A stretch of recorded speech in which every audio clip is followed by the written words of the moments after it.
Hello, everybody. I'm Olivia Mattis, greeting you on behalf of the Sousa Mendes Foundation. I hope you're having a delightful Sunday.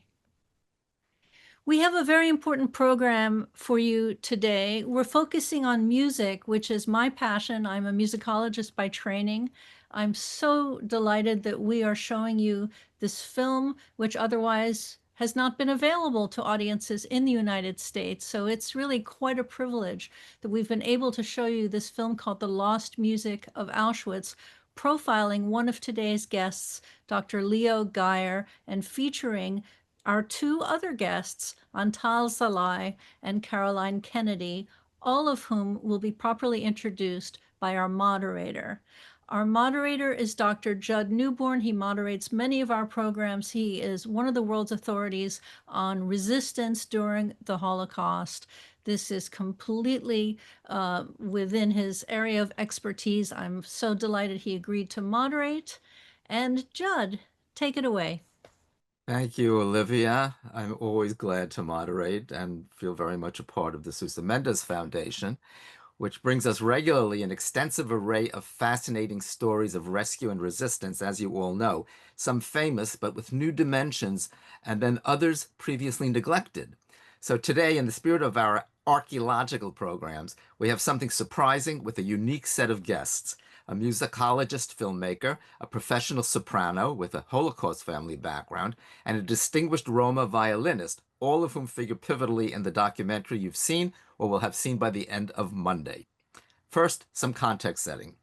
Music was everywhere in Nazi Germany, not only with the omnipresent Deutschland über alles and the Horst Wessel-Lied, the official anthem of the Nazi Party, but endless marching songs that helped create solidarity and social control, as often expressed in the refrain Im gleichen Schritt und Tritt, marching in common lockstep. There was also the popular song Es zittern die morschen Knochen, the rotten bones of the world are trembling, with the chilling refrain, we'll continue marching on till everything falls to pieces, because heute wir haben Deutschland, morgen die ganze Welt, today we have Germany, tomorrow the entire world. And you may have heard a song popular among the marching Hitler youth, Wenn Judenblut vom Messer spritzt, dann geht's nochmal so gut. When Jewish blood spurts from the knife, then Germany will be great again.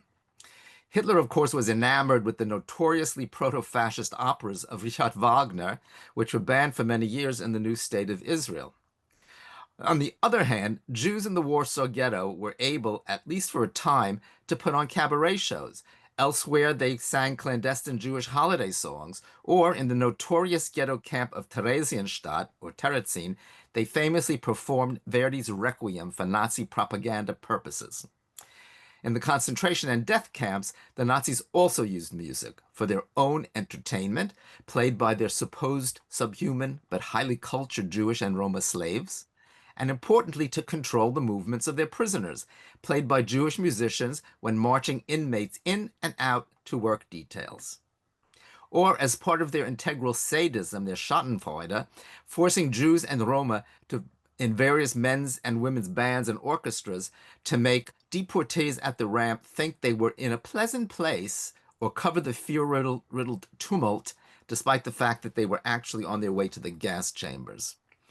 I myself was close friends with jazz trumpetist and violinist Louis Bannet, known as the Louis Armstrong of the Netherlands, who kept himself alive by playing in Auschwitz in the Birkenau Men's Orchestra, and also as part of a Roma band. The Roma were kept together, like the deported Theresienstadt Jews, in a separate so-called family camp, and we'll hear more about them soon. But of course, Jews and Roma asserted their humanity even here by creating music for themselves as acts of spiritual resistance. But is there any concrete evidence of that? Could the music of any of these anonymous composers and performers have survived the ashes to which they were reduced? That's what we'll learn about today. Leo Geyer, our filmmaker and Oxonian, is a British composer and conductor. He was the cover conductor of the Royal Ballet and is now the founder and artistic director of the Kunststelle Opera Ballet.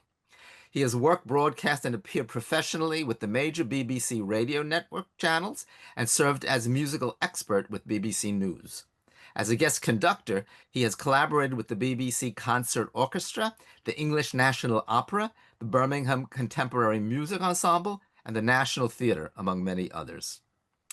Caroline Kennedy, our next guest, is a British soprano celebrated for her versatility and warmth on stage. A graduate of the Royal Scottish Academy of Music and Drama, she has performed major roles across the UK, including Despina in Così, tutte, Olympia in the Tales of Hoffmann, and Adriana in The Boys from Syracuse. She recently performed music from the Lost Music of Auschwitz, our film, at London's Bloomsbury Theatre. Beyond the stage, Caroline is dedicated to community engagement, regularly performing in care homes and leading singing groups for people living with dementia to uplift them and inspire. Finally, Antal Zalai is a classical concert violinist who, like the others, appears in the Lost Music of Auschwitz, in which he performs a stirring tribute to a young Roma victim of the Holocaust. Born in Budapest to a poor family of Roma ethnicity, he first became famous for his interpretations of the music of Bartók. His father, grandfather, and great-grandfather were also musicians, and Antal himself has performed in 40 countries on 4 continents. His playing has been praised by legendary violinists Isaac Stern, Yehudi Menuhin, and Igor Ostrak. Today, he is a professor at the Brussels Conservatory of Music. And now, I pass the floor to composer Leo Geyer. Hello, everyone, and thank you very much indeed for having me. So, of course, I talk quite a lot about the music in the documentary, but what I'd like to do today is to add some further contextualized information, which will hopefully enhance your understanding of the documentary. I think the first thing that is important for me to say is how I started this project, which began a decade ago. And it was when I was commissioned to write a composition in memory of Sir Martin Gilbert, who was a historian in the UK who specialized in Jewish history and particularly the Holocaust. So to understand the gravity of his work, I went on a research and development trip to Auschwitz. And I was fortunate enough to have a conversation with one of the archivists, and I expressed my interest in the orchestras of Auschwitz because certainly most professional musicians in the UK are at least aware of the fact that there were ensembles in Auschwitz. And this archivist mentioned in a somewhat offhand way that, oh yeah, there's some music in the archives, but you won't be interested. And of course, I nearly fell over when he told me because I couldn't believe that such a thing could exist and that it had not been come to light before. So I subsequently arranged to go to the archive a month later, and it soon became clear as to why this music had been overlooked for such a long time. The music is not complete, much like many of the other artifacts in Auschwitz. The Nazis attempted to destroy so much of the evidence in Auschwitz to hide their crimes. So what remains is 210 compositions, none of which are fully complete. So you may have a full score, there may be a single part on its own. Some of the pages are notably burnt or ripped. So when I was looking at this pile of music, I thought this is just too enormous for me. I can't possibly take on this task. But that all changed when I looked at a particular sketch, and it was an unsigned and unfinished composition.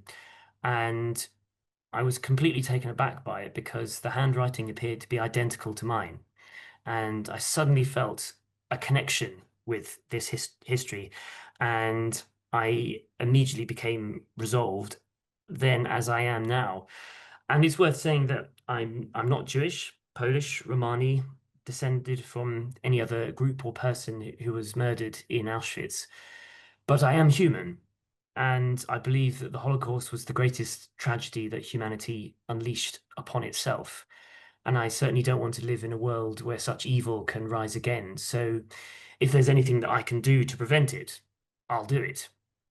And today, I stand by those who were and are persecuted for no reason other than who they are. And I believe that change occurs when we stand side by side. And my feeling is that this music can be a really valuable tool in remembrance. And hopefully together we can do better. So to talk about the composition restoration itself is that it's a very complicated task, because not only are the manuscripts themselves incomplete, is that if we start to understand a bit more about the ensembles themselves, it becomes even more complicated. So although these ensembles were commissioned, as it were, by the Nazis to provide music for marching, for parties and various other functions, the soldiers provided very little infrastructure for music making. So the prisoners had to make do with instruments and players that were available to them. This includes, for example, the piano that the Auschwitz I men's orchestra used. And this piano was actually retrieved from the river and repaired.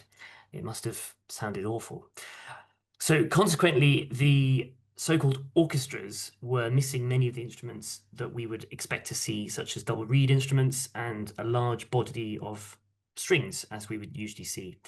Instead, these parts were filled with unusual instruments such as saxophones, mandolins, recorders, accordions, loads of accordions, and many brass band instruments.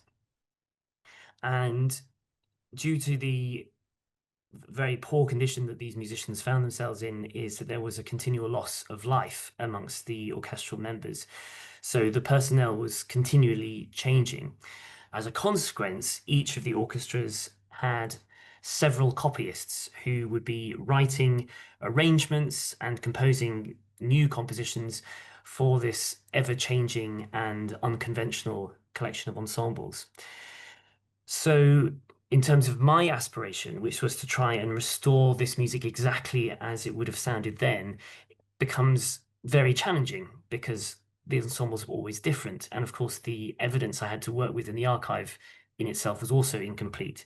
So what I've had to do, and it took me 8 years before I presented it in this documentary, and it was the focus of my doctorate at Oxford University. What I had to do was to cross-reference testimonies, both written and videoed, and then also cross-reference the very few photos that there are from the museum which show the ensembles at a particular point. And that has then enabled me to, as accurately as I possibly can, to restore the music to exactly what it would have sounded like. I've also been able to discuss my research with Anita Lasker-Wallfisch, who is now the sole survivor of any of the orchestras of Auschwitz. She actually still smokes cigarettes today, as she did back then. So to just talk a bit about some of these processes in terms of what I call compositional restoration is really quite different from piece to piece. So one of the pieces that you will have heard or will hear is Heinrich Kroll's Arbeitsschlager March. So he was a prisoner in Auschwitz and he wrote this piece. The original manuscript doesn't exist, and actually the score itself was by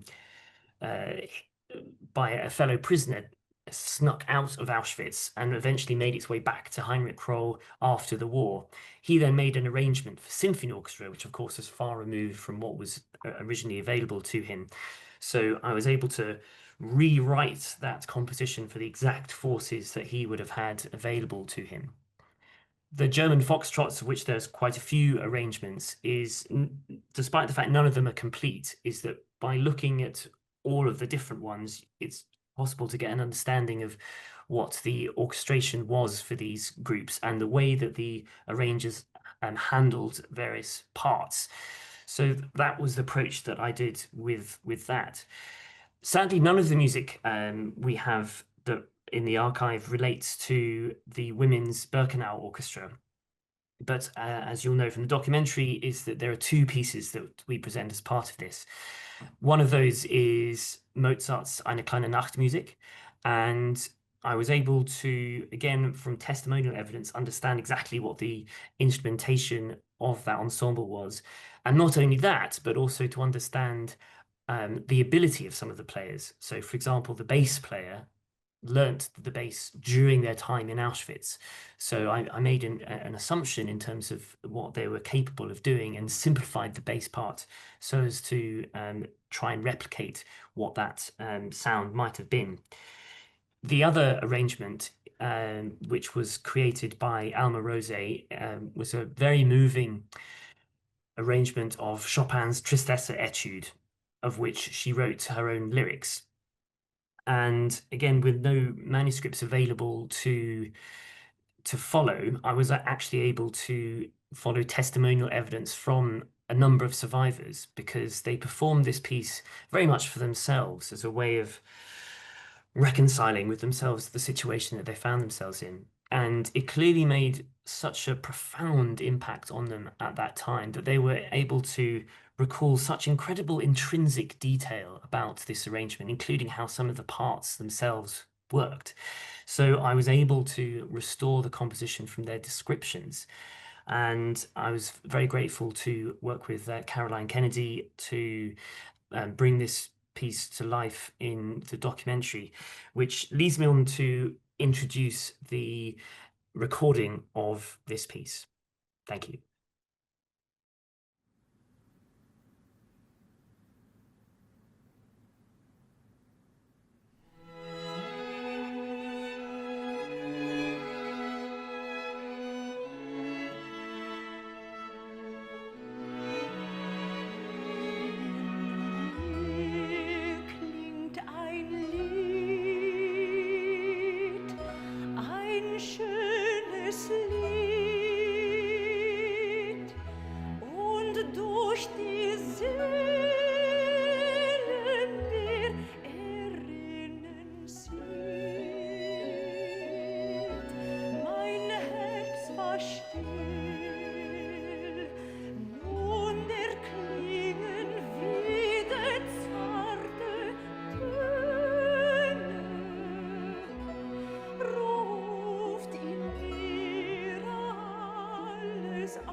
Thank you so much, Leo, for showing that clip.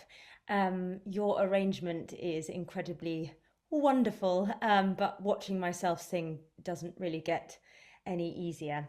As Leo mentioned before, Alma Rose was a phenomenal woman who set up the women's orchestra in Auschwitz, and I was honored to be asked to sing her beautiful words. It starts with In mir klingt ein Lied, ein schönes Lied. It's almost impossible to imagine how Alma could have written something so achingly beautiful within the horrors of Auschwitz. And she goes on to say, All mein Glück und mein Verlangen, tiefes Sehnen, schlaflos Bangen, alles, alles, jetzt legt's wieder auf. Alma's quiet yearning and hope amidst the brutality that surrounded her is quite remarkable. To think that in that place of unimaginable suffering, she still found within herself the strength to give voice to beauty and to the memory of life itself is both heartbreaking and profoundly moving. Nicht denken mir an ein schönes Lied. Even for Alma, it was too painful to have such a beautiful song within her. Singing her words, knowing that Alma did not survive Auschwitz and that most of my mother's side of the family also did not survive Auschwitz, feels deeply personal. It's as if her song gives voice to all those that were silenced, reminding us of the resilience of the human spirit, even in the darkest of times. This afternoon, I would like to share the story of my family who fled Nazi-occupied Belgium. And were it not for their bravery, I wouldn't be here today. During the First World War, my great-grandparents emigrated from Poland to Holland, which is where my great-uncle was born. They moved from Holland to Antwerp for economic reasons. My great-grandfather was a diamond merchant, and Antwerp was the place to be. The family kept kosher in the home, but other than that, they weren't very observant. However, my great-uncle Armand did have a bar mitzvah. It was a big drama in the family as the rabbi was insistent that he sang his portion.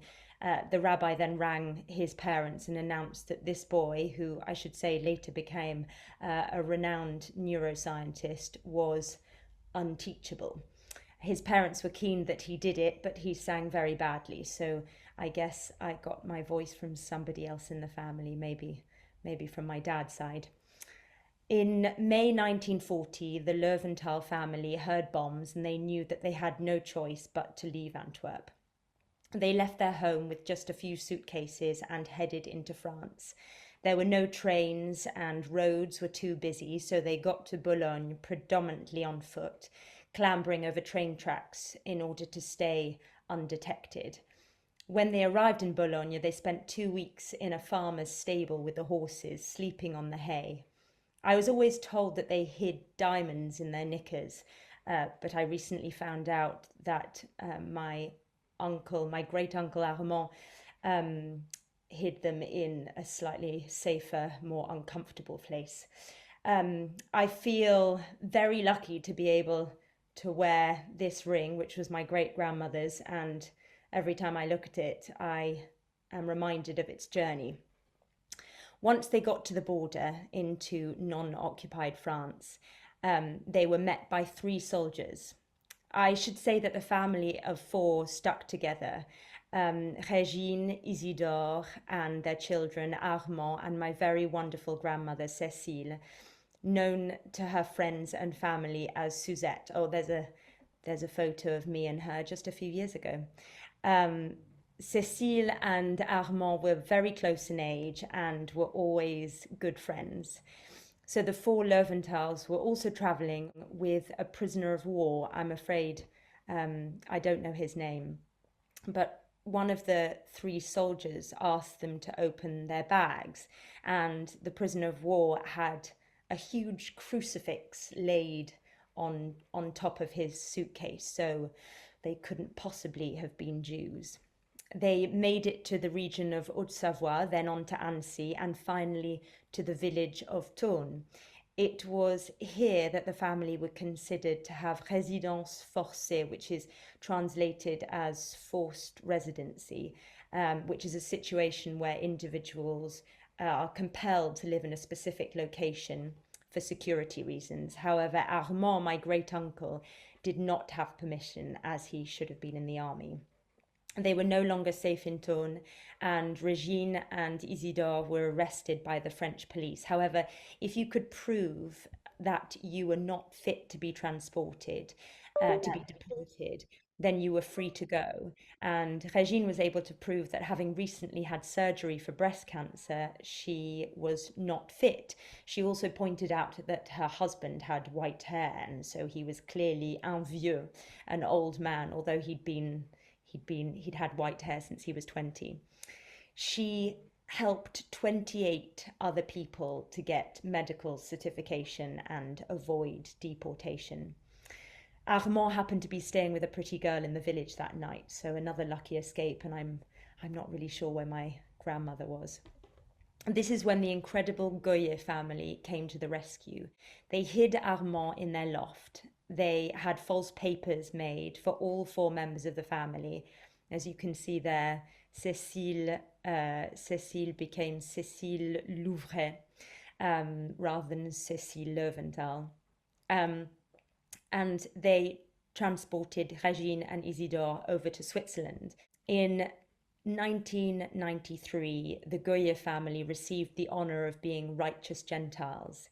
And this is a title given by Israel's Yad Vashem to non-Jews who risked their lives to save Jews during the Holocaust. Here's a picture of my mother and Oncle Armand in the middle, and Jacques Geyer, who was the youngest son, on the right. And Jacques actually remembers taking food up to my great uncle in the loft. So the Geyer family hid Armand. Régine and Isidore went to Switzerland, and Cécile had friends who were Mennonites, and she joined them in Lyon. Lyon was where I spent my année Erasmus, which my year abroad in the good old days before Brexit. Armand went to pick up his sister in Lyon, but she didn't want to leave, and so that they could become part of the resistance. So they spent the years 42 to 43 in Lyon. And a year later, the family were together again, as Régine and Isidore had organised visas for them to come to Switzerland. They only found out about these visas because my grandmother decided to pass by a shop which sold delicious strawberries, and that happened to be near the post box where they would receive post from their parents. Had she not bought those strawberries that day, she might not have checked the post box for another few weeks. She remembered her father always saying to her that as long as you've got money, you can buy something nice, no matter how awful the situation you're in. So I guess the moral of the story is always treat yourself. There was little to no news of the family in Antwerp, and they were all aware that the situation for Jews in Belgium was getting worse. At the end of the war, they returned to Antwerp, and Armand finished his first PhD. This was the unteachable boy, according to the rabbi. And they went back to the family home where Isidore's brother and his family had been living. They had all been deported to Auschwitz, including little Marie-Josée, who you can see photographed here. Understandably, a place where they had once called home was now heartbreakingly empty, and they couldn't possibly live there. My great-grandfather never asked for reparations. He didn't want their dirty money, and it certainly wouldn't bring back the countless lives that had been stolen from them. Thank you very much. I'd now like to pass the floor to the wonderful Antal. Nice to meet you, everyone, and it's a great pleasure for me to be here. Yes, I'm Antal Zalai, a classical violinist who lives in Brussels, Belgium.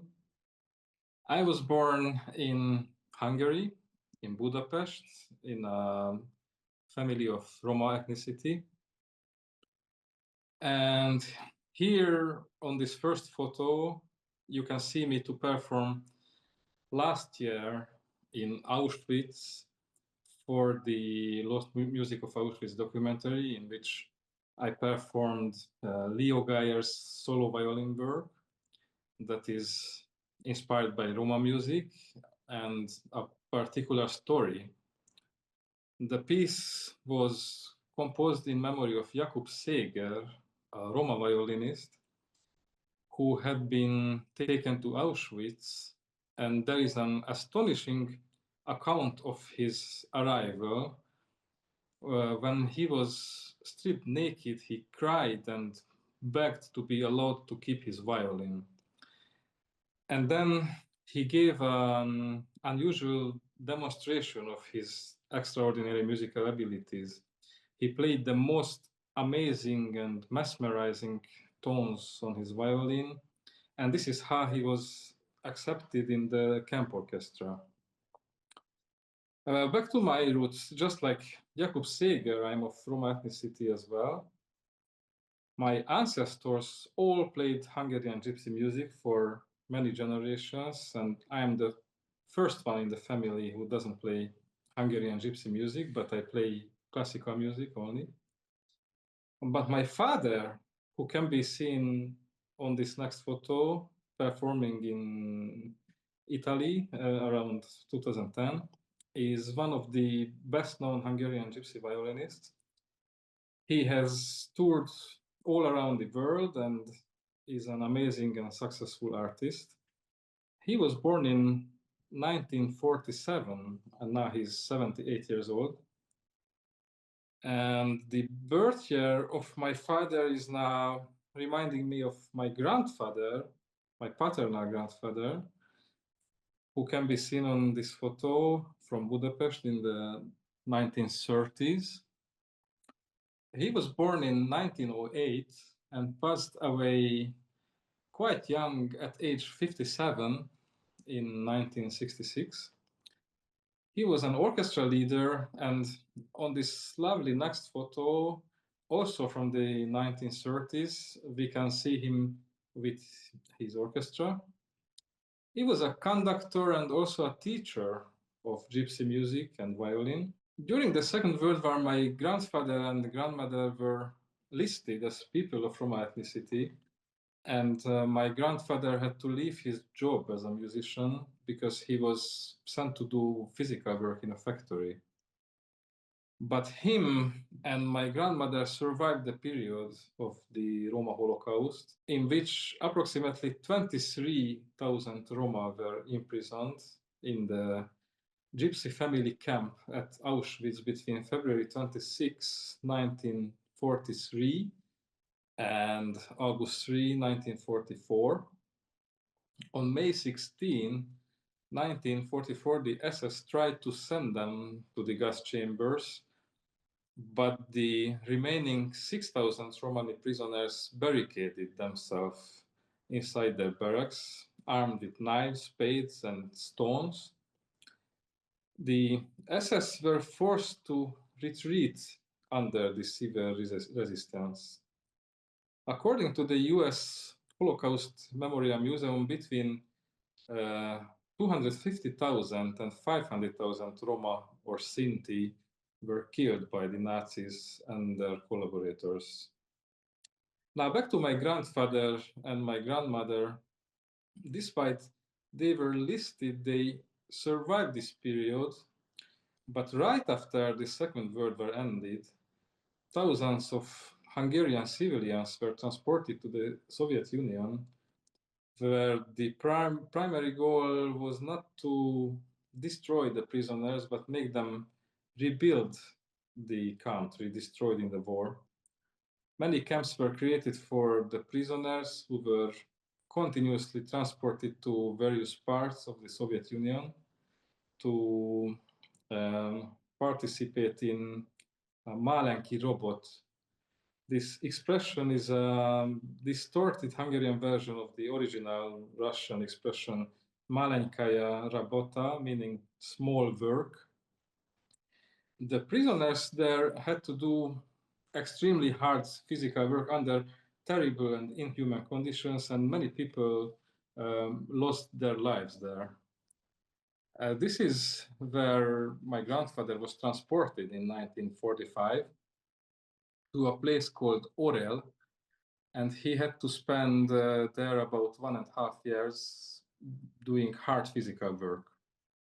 But there is a connection between my grandfather's story and those musicians who were taken away to the Auschwitz death camps, and also the subject of the Lost Music of Auschwitz documentary. As my father told it to me while being in the labor camp in the Soviet Union, my grandfather organized a camp orchestra, of which he was the conductor. And The other members of the orchestra were musicians imprisoned in the same camp. I don't know more details, like what kind of music they played and on what instruments. But the link between the two places and that camp orchestras were organized is remarkable for me personally, since I'm speaking about my grandfather. He was released from the labor camp in 1946, and he continued his life as a musician in Budapest. On this photo, we can see him playing with two other gypsy musicians. He is on the left. In Budapest in the 1950s, in the garden of the United States Embassy in Budapest. The violinist in the middle is Jenő Pertis, actually, who was one of the best-known gypsy violinists at the time. My grandfather unfortunately passed away in 1966, so I never knew him personally, since I was born in 1981. I've only seen him on photos, and unfortunately he left no recordings, so I can't hear his playing. But when I played Leo Geyer's composition in Auschwitz, I wasn't only thinking about Jakub Seeger, but also about my grandfather, as well as other musicians who died and suffered from terror. So my violin is besides me, and here is an excerpt from Leo Geyer's composition for solo violin.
Thank you, Antal. Thank you so much for your artistry and for sharing your very moving story with our audience.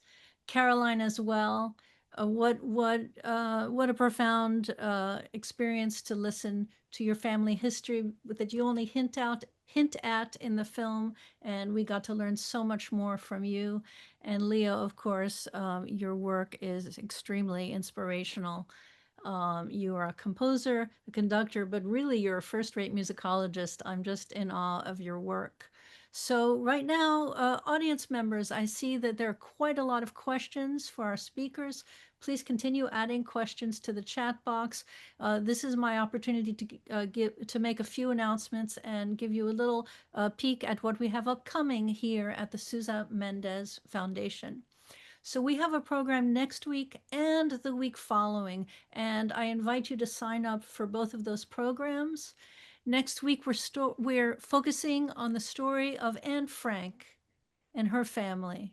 There is at this time in New York an extraordinary exhibition on view at the Center for Jewish History about Anne Frank, where they recreate her secret annex, and it's just beautifully done. I urge all of you in the New York area to see it. We are focusing on a story to do with the place where that exhibit is on view, namely the Center for Jewish History on 16th Street. There, one of the archives in that building is the YIVO archive. And in those papers of the YIVO archive, there was a remarkable discovery made not too long ago of a file of letters from the Frank family to officials in the United States, begging and pleading to come to America. But the answer was no, that the United States would give them no asylum. It's a terrible story, and it's only because of that that the family then had no choice but to go into hiding. We know then that Anne Frank died of typhus, a terrible death at Bergen-Belsen. All that could have been avoided. We wouldn't have had the diary, but we might have had all kinds of other things by her, poetry and who knows what else, had she only lived. So we are showing this profound film called No Asylum next week. I do urge you to sign up. In 2 weeks, we are focusing on the important survivor, also a symbolic figure, much like Anne Frank was. Elie Wiesel was a symbol really for all survivors. And there's a new film about him called Elie Wiesel, Soul on Fire.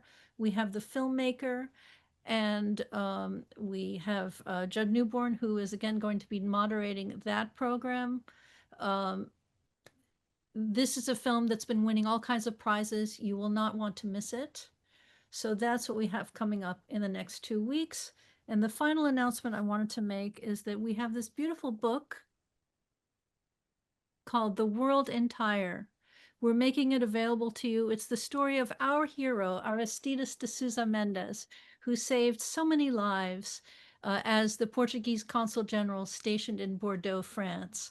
And Caroline, when you told your story of hiding in France, it reminded me of all of these families that escaped from Belgium and elsewhere into France, who were then saved by our hero, Sousa Mendes. So this is a book we're offering that's a wonderful holiday gift for a child in your life. It's a picture book. It's beautifully illustrated by a British artist. The author is Elizabeth Brown. She's an American artist, American author, and Melissa Catrione is a British artist.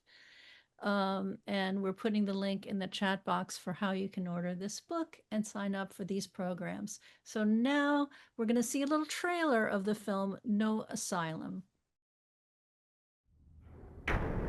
So I pulled this file just by the luck of the draw, and I started turning pages. And I got to one page that said, you have the ages of the children wrong. Margaret is 15 and Anna is 12. And I turned around to the person sitting next to me and I said, isn't Otto Frank Anne Frank's father? These were letters that Otto Frank sent for the purpose of gaining safety for his family. All these documents, they were not seen for 70 years.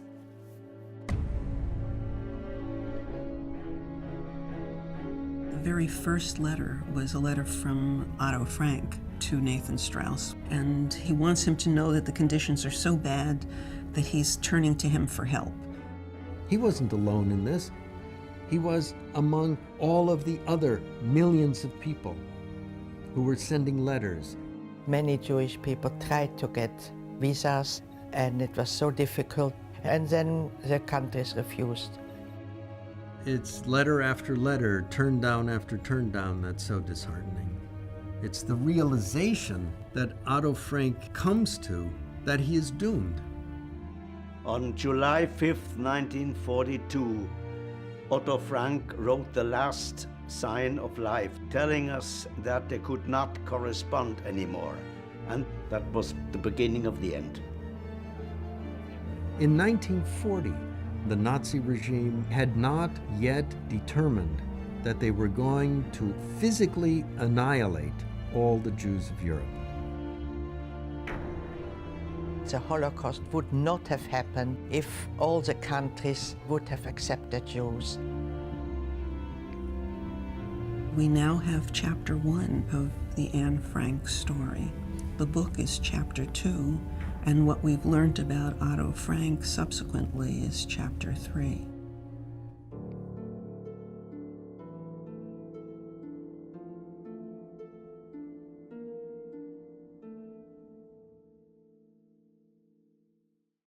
Okay, so you will be getting an email after today's program explaining how to sign up for these programs. And now I turn the floor back to Judd Newborn with your questions. Well, we have a lot of questions, and let's see what we can handle. One question that came to me, actually, which I'll answer very quickly, is what do I mean by proto-fascist operas or music of Wagner? And to answer quickly, the most favorite opera of Hitler was Die Meistersinger von Nürnberg, and that is definitely a proto-fascist image of a German restored guild-like golden age society where everyone knows their particular rank in the hierarchy, and they are also very cultured because they, have a guild that sings songs, and Hitler adored it and wanted to resurrect that kind of a Germany, but in the modern era, which meant with the prowess of capitalism and all the complications that resulted in industrial mass murder. There are other things about the musical phrasing I could talk about, but we don't have time. So now let's see a couple of questions. Were there any other camps known to be the source of compositions other than Auschwitz and Theresienstadt? Leo, have you looked into that? Yes, I am aware that there were orchestras in other camps. Obviously, Theresienstadt in particular, there's lots of evidence of music making there, which many other people have sought to restore and to play. My research has focused specifically on Auschwitz, so that is essentially all I can speak of today. Yes. Yes, there is other music, and one has to do a little research to dig it up, but I think if you Google nowadays with AI, you'll find some more information. Someone asks Antal, where is the violin you used in the performance now?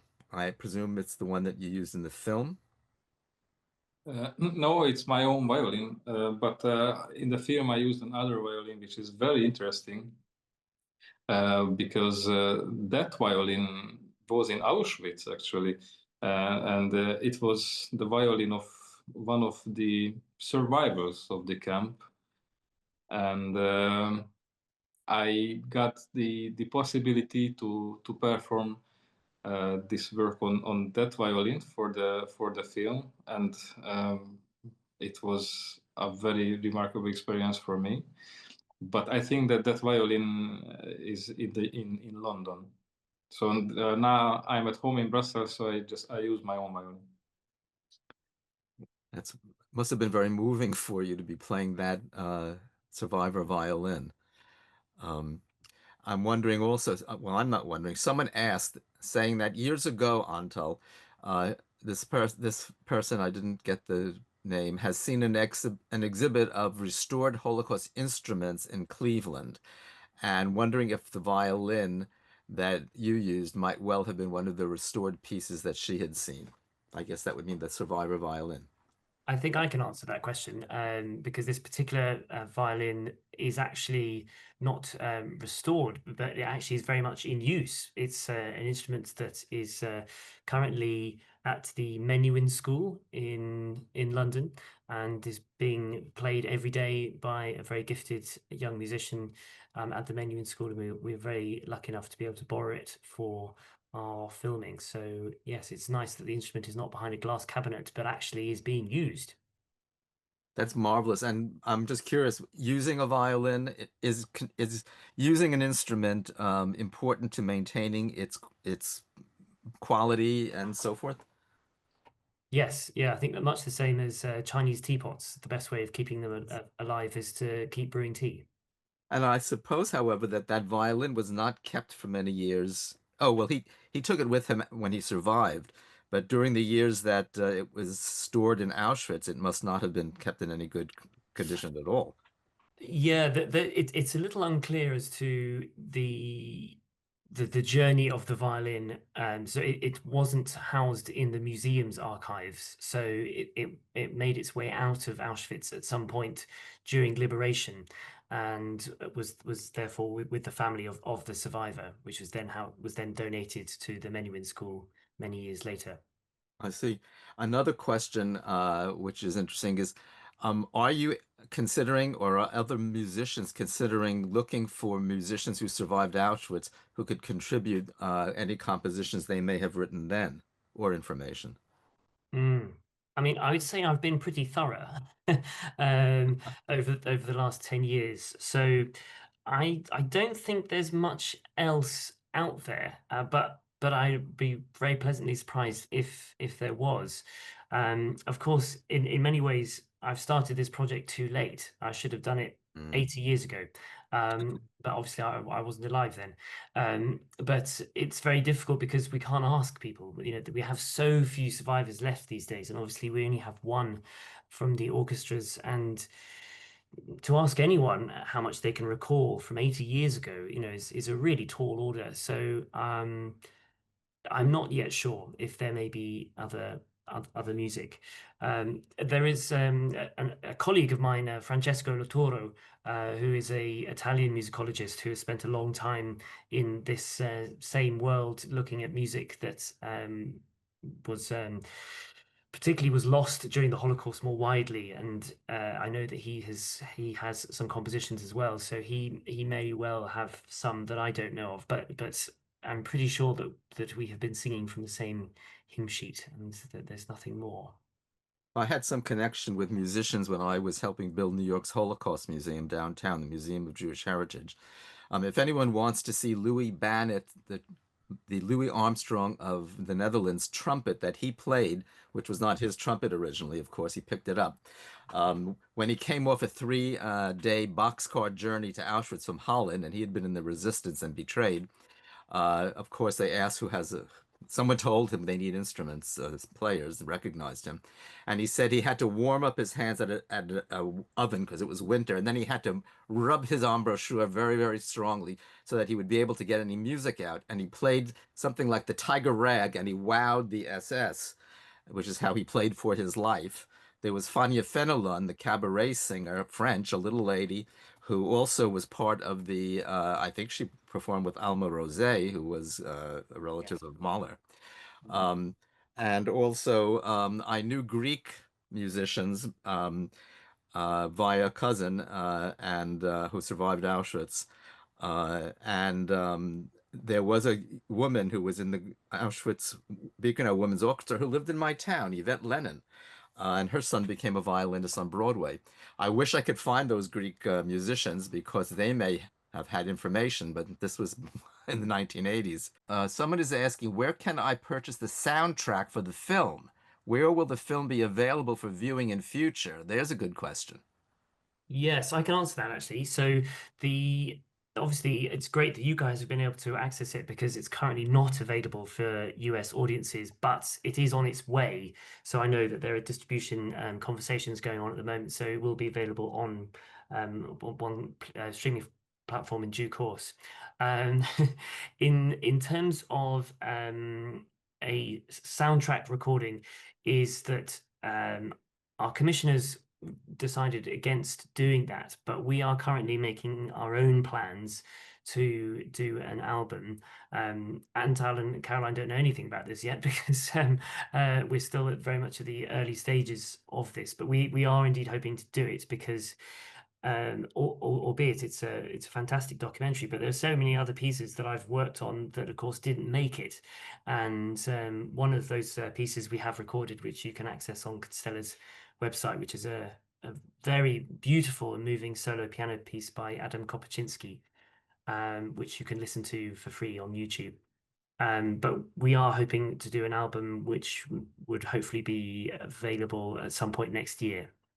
That's wonderful. And you should let me know, since I work with the Cinema Arts Center in Huntington, when the film, if the film might be available, perhaps I can arrange a showing.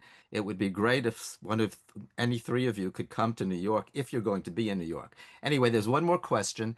Were the orchestras allowed to play music composed by Jewish composers? Good question.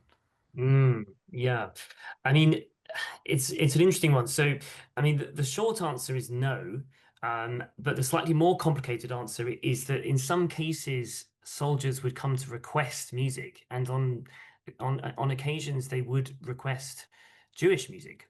So that would include classical music such as Mendelssohn, but in some cases, more popular Jewish tunes, which of course doesn't make any sense, but that did definitely happen, and there's quite a lot of testimonial evidence to support that. But generally, nearly all of the music that was played was part of the Germanic canon. Well, Caroline, we'd love to hear more from you, and now we're going to go into our final thoughts, and we'd love to hear yours. We're going to go in the reverse order. So, Antal, can you first give us some final thoughts for us to go away with? Yes, and just like it was an amazing experience for me to be part of the Lost Music of Auschwitz documentary, and thank you again for the possibility. I really thank you for the opportunity to be here with you today and discuss a bit more about the subject. And I was very happy to be here. Well, we're very happy to have you with your extraordinary artistry, personal history, and allowing us also to touch on the Roma side of these stories, which are neglected. So thank you. Caroline, your artistry also is exquisite. In fact, having singers perform and violinists, this is a unique program. I'm so moved. So Caroline, any thoughts you'd like to leave us with? Well, thank you also for having me and for encouraging me to tell my family's story in more detail. Thank you so much to Leo, who is the genius behind all of this, and for inviting me to be in that wonderful film, and also be part of the show at the Bloomsbury Theatre, which and I actually nearly sang a bit from that show, which was a lullaby. When I saw my grandmother and me as a baby, I thought about singing that lullaby because I thought that would be appropriate, but I didn't want to do it so last minute. But thank you very much for having me. Oh, what a pleasure for us. And if any three of you should be coming to the United States to perform, I surely hope you'll let us know, and we'll do our best to help promote your appearances. Leo, creator of the film and piecing together the music, any thoughts to leave us with? Well, firstly, to thank my esteemed colleagues. It's wonderful to hear from them regarding this documentary. What I would say to everyone else, and thank you for having me, and also for watching the documentary, is watch this space, because there is more coming. So do feel free to sign up to Constella's mailing list, where we will be publishing information about our hopeful album release next year. We are, as Caroline mentioned, or rather we did put together a live version of this production, which was a staged opera ballet show where we presented much of this music live, and we are hoping to do a tour of that production, and that includes coming to the US. At the moment, we don't have any fixed dates, I'm sorry to say, which is very annoying, but we are working very hard to make that happen. So again, if you would like to find out some information about that, do sign up to our mailing list, and we'll let you guys know as soon as we know. That'll be wonderful. Everyone, or many people, seem to think that we should have more programs relating to music, and I know as a musicologist, Olivia has ideas, and I have many ideas, and we'll see what we can do. I believe there was one if you search back. My final thoughts are that we've managed to uncover, and it was very difficult, information about armed Jewish resistance.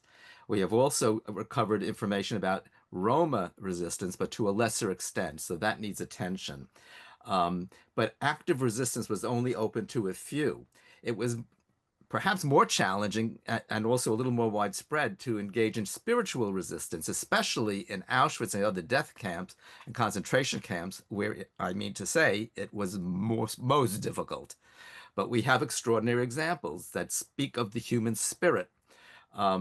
Since music could be used diabolically, we know now that it could also be used by those who were not subhuman, but who loved culture and fine arts expression in many ways and found ways to express themselves, the fight against dehumanization.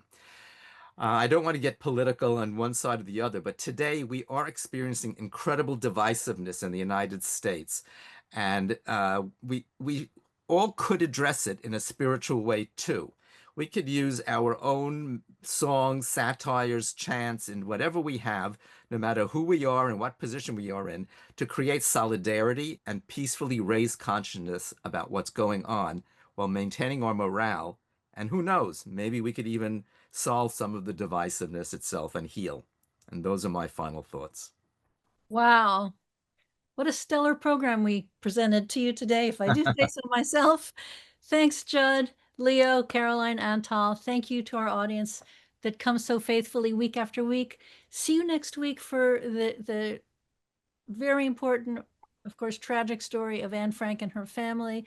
After that, Elie Wiesel. And see you soon. Be well. Enjoy this beautiful day today. Have a nice rest of your day. Take care, everybody. Bye-bye. Thank you.